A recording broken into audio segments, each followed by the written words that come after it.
이에 내가 말하되 슬프도소이다 주 여호와여 보시옵소서. 선지자들이 그들에게 이르기를 너희가 칼을 보지 아니하겠고 기근은 너희에게 이르지 아니할 것이라. 내가 이곳에서 너희에게 확실한 평강을 주리라 하나이다. 여호와께서 내게 이르시되 선지자들이 내 이름으로 거짓 예언을 하도다. 나는 그들을 보내지 아니하였고 그들에게 명령하거나 이르지 아니하였거늘 그들이 거짓 계시와 점술과 헛된 것과 자기 마음의 거짓으로 너희에게 예언하는도다. 그러므로 내가 보내지 아니하였어도 내 이름으로 예언하여 이르기를 칼과 기근이 이 땅에 이르지 아니하리라 하는 선지자들에 대하여 여호와께서 이와 같이 말씀하셨노라. 그 선지자들은 칼과 기근에 멸망할 것이요 그들의 예언을 받은 백성은 기근과 칼로 말미암아 예루살렘 거리에 던짐을 당할 것인즉 그들을 장사할 자가 없을 것이요 그들의 아내와 아들과 딸이 그렇게 되리니 이는 내가 그들의 악을 그 위에 부음이니라. 너는 이 말로 그들에게 이르라. 내 눈이 밤낮으로 그치지 아니하고 눈물을 흘리리니 이는 처녀딸 내 백성이 큰 파멸 중한 상처로 말미암아 망함이라. 내가 들에 나간즉 칼에 죽은 자요 내가 성읍에 들어간즉 기근으로 병든 자며 선지자나 제사장이나 알지 못하는 땅으로 두루 다니도다.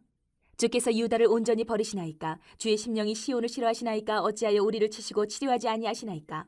우리가 평강을 바라도 좋은 것이 없고 치료받기를 기다리나 두려움만 보나이다. 여호와여 우리의 악과 우리 조상의 죄악을 인정하나이다. 우리가 주께 범죄하였나이다. 주의 이름을 위하여 우리를 미워하지 마옵소서. 주의 영광의 보좌를 욕되게 마옵소서. 주께서 우리와 세우신 언약을 기억하시고 패하지 마옵소서. 이방인의 우상 가운데 능히 비를 내리게 할 자가 있나이까? 하늘이 능히 소나기를 내릴 수 있으리이까? 우리 하나님 여호와여 그리하는 자는 주가 아니시니이까? 그러므로 우리가 주를 앙망하옵는 것은 주께서 이 모든 것을 만드셨음이니이다 하니라. 우리가 살아가면서 듣기는 힘들어도 우리를 정말 이롭게 하는 말이 있는가 하면 감언이설처럼 참 듣기 좋고 달콤한 내용인데도 불구하고 우리를 어둡게 하는 간교한 말들도 있습니다. 우리 속담에도 있듯이 입에 쓴 약이 몸에는 좋다 라는 이 말처럼 당장은 괴로울지 몰라도 우리 영혼에 유익이 되는 말을 우리가 들어야 됩니다. 달콤한 말을 경계하고 분별해내고 대적하는 것은 우리 인생의 운명을 우리가 바르게 잡아가는데 정말 중요한 일이기도 합니다. 오늘 이스라엘 백성들의 이 예레미야서에 기록된 모습을 보면서 우리가 이런 교훈들을 받았으면 좋겠습니다. 오늘 예레미야를 괴롭힌 또 한 가지의 문제가 뭡니까? 거짓 예언이에요. 이스라엘 백성이 정말 말 안 듣고 하나님 앞에 돌아오지도 않고 회개하지도 않고 우상 숭배하고 여기에 하나 더 더해서 고통스러운 게 뭐냐? 이 거짓 예언의 문제였어요. 거짓 선지자들이 안 그래도 우상 숭배하고 지금 하나님께 떠나 있는데 그들에게 예레미야가 하나님의 말씀을 전하면 아니야, 그거 아니야. 우리에게는 전쟁도 없어. 기근도 안 와. 우리는 항상 평안할 거야. 이렇게 거짓 예언으로 선동하는 거짓 선지자들이 예레미야가 전한 하나님의 말씀을 막 흐지부지하게 만드는 거예요. 당연히 그 두 얘기를 같이 들은 이스라엘 유다 백성들은 칼과 기근의 심판 얘기보다는 우리는 잘 될 거야, 성공할 거야, 번영과 이 평강의 얘기, 이 거짓 예언에 혹해서 넘어가게 되는 거예요. 왜? 그들이 바라고 듣기 좋은 말씀이거든요. 누가 기근, 심판 얘기 좋아하겠습니까? 당장 귀에 달콤한 얘기에 쏠리는 거예요. 그럼 우리도 살펴보세요. 회개하라, 하나님의 말씀을 들으라, 훈련받으라, 말씀대로 살으라. 그렇지 않으면 하나님의 징계가 있다. 하늘에서 약속을 우리가 얻지 못한다. 이런 말씀과 아니다, 잘 될 거야, 성공할 거야, 번영할 거야. 이런 거짓된 메시지에 더 우리의 귀가 열려 있습니까? 나는 어떤가 생각해 보세요. 나는 어느 쪽이지? 진리에 대한 관심보다 내 귀를 만족시키는 소리를 찾아다녀서는 안 된다. 왜? 그 결과는 하나님으로부터 점점 멀어져 가기 때문에. 그러면 우리 인생의 모습은 점점점 더 나락으로 떨어지고 어두워질 수밖에 없다. 여러분, 우리 인간은요, 듣고 싶은 말만 더 크게 듣습니다. 재미있어요. 신기하기도 하고, 같은 예배에 참석을 합니다. 같은 목사님에게 같은 장소에서 말씀을 들어요. 그런데 나가서 들어보면 들은 말씀이 다른 경우가 있어요. 왜? 자기 듣고 싶은 말만 기억을 하는 거예요.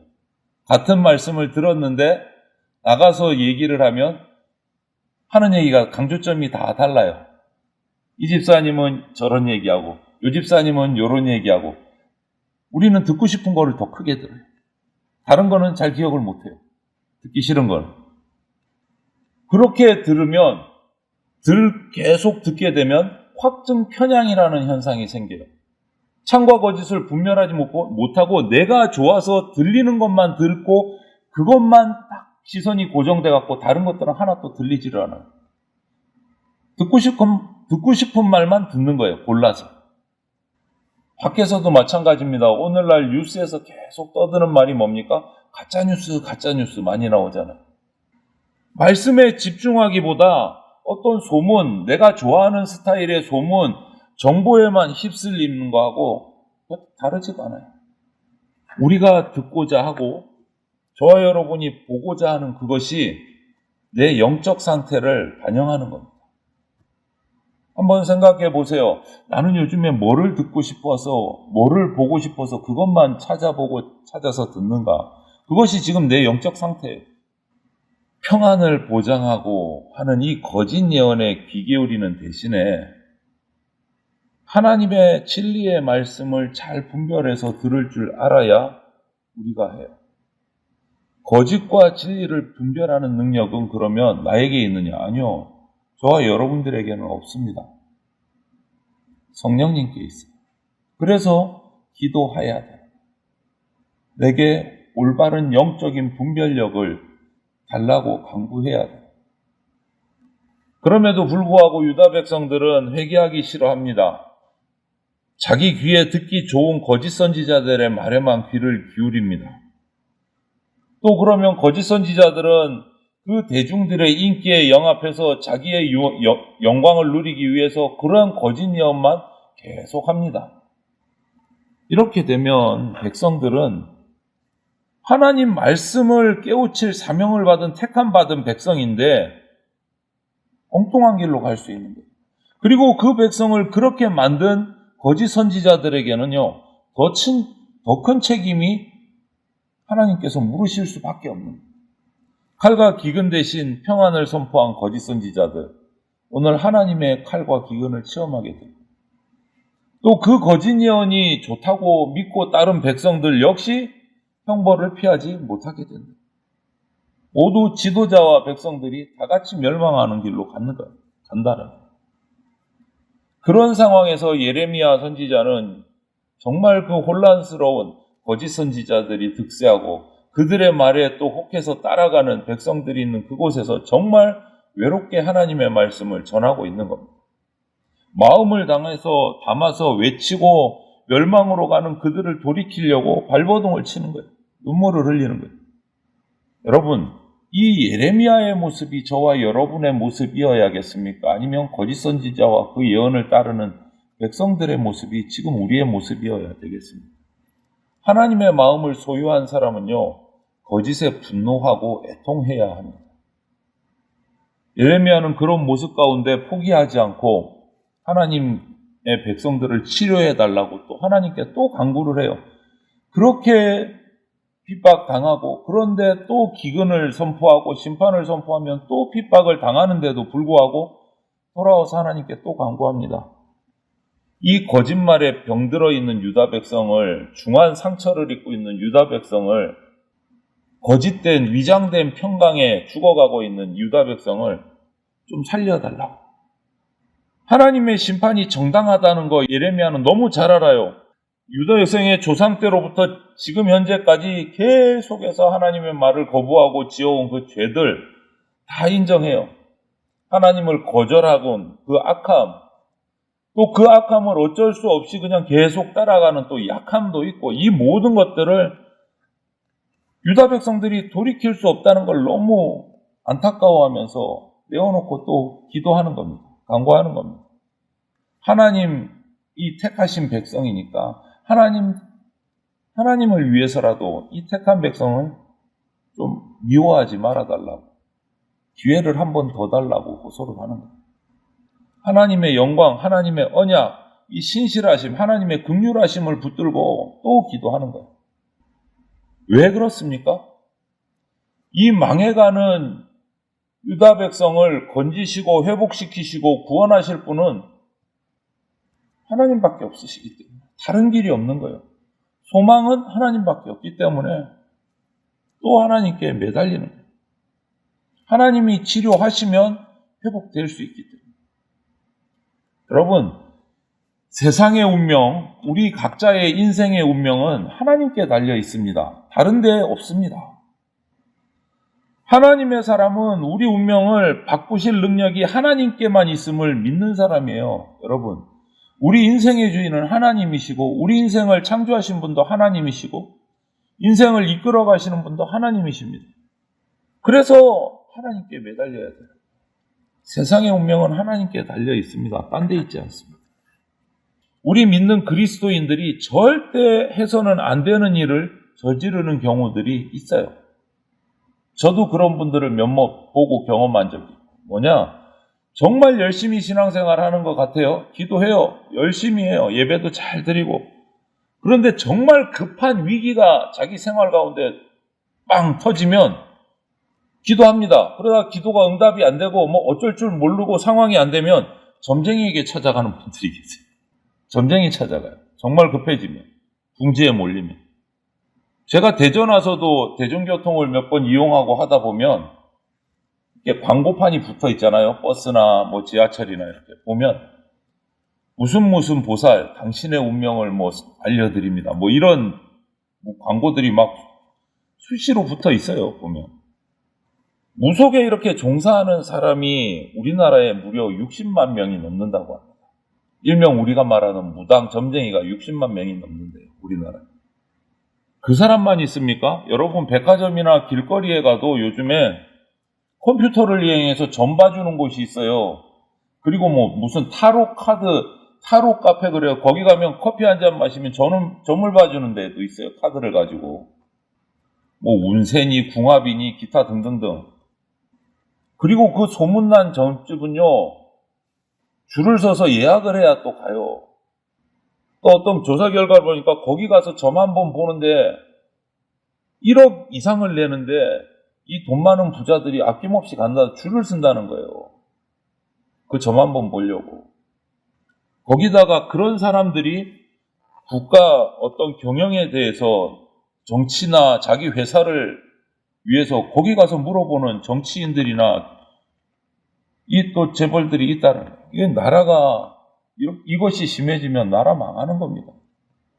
나라 꼴이 말이 아닌 거예요.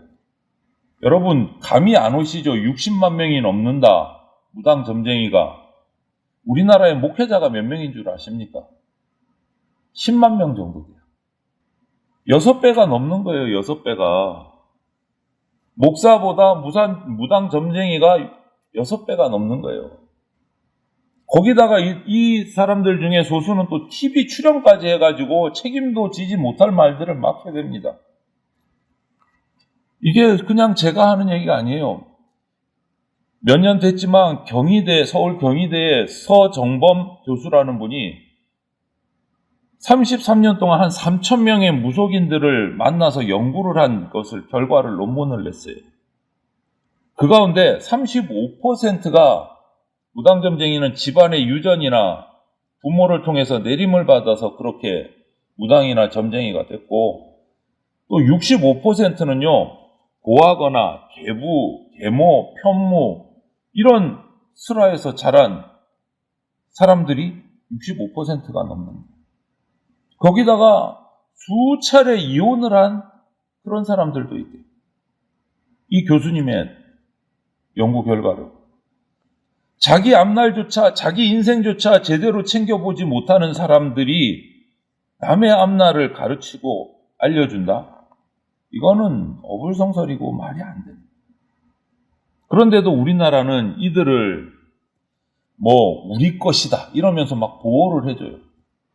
무속문화를 전통문화처럼 착각을 해서 정책적으로 보호를 해줘요. 여러분 이거 아닙니다. 우리의 인생의 주인은 하나님 한 분밖에 없으세요. 창조주 하나님. 그분만이 우리 삶을 주관하시고 우리를 주장하시고 인도하는 분이세요. 수많은 말, 어떤 감언이설로도 세상은 바뀌지 않습니다. 변화하지 않습니다. 구원할 수 없습니다. 어떤 지혜자, 어떤 능력자가 와도 세상은 변화되지 않습니다. 변화되지 않는 것이 아니라 변화시킬 수가 없어요. 국제기구가 어떤 제도적인 것을 가지고 우리 인간의 운명을 발전시키고 바꿔보겠다? 절대 안 됩니다. 지금 인간의 역사 속에서 인간이 발전되어 온 것 같이 우리는 느끼고 있죠. 인간이 발전되어 왔으면 하나님의 말씀대로 아름답게 올바르게 발전되어 왔으면 자연은 파괴되지 않았고 이런 무더위는 있을 수가 없어요.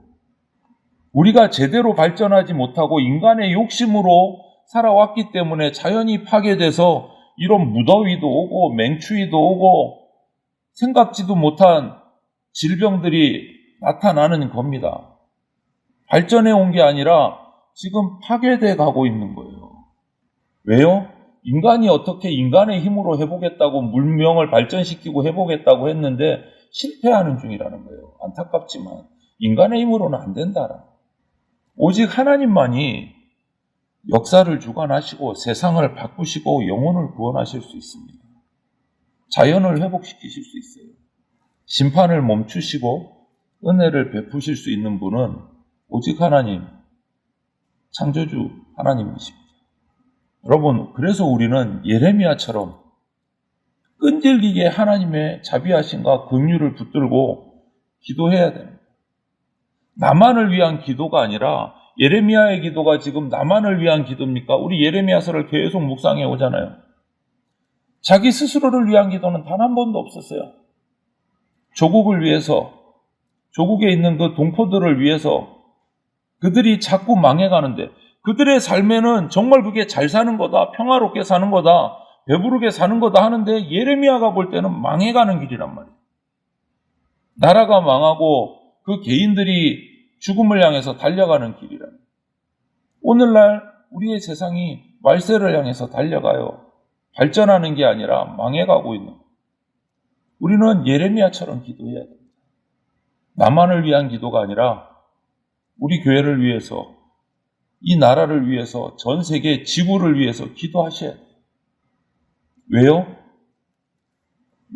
나를 살리고 우리 가족을 살리고 이 나라와 이 세계를 살리고 회복시키실 분은 우리를 창조하신 하나님밖에 없기 때문에 우리의 유일한 소망이신 창조주 하나님만 의지하고 그분께 간구해서 그분의 긍휼하심을 붙들고 나아가서 나도 치료받고 우리 가족도 이 나라도 전 세계가 구원받는 그러한 건강한 삶을 살아갈 수 있도록 우리의 유일한 소망이신 하나님께 오늘도 기도하시고 그분의 말씀에 귀 기울이고 순종함으로 살아가는 그러한 예레미야와 같은 주의 종들이 다 되시기를 주님의 이름으로 축원을 드립니다. 아멘.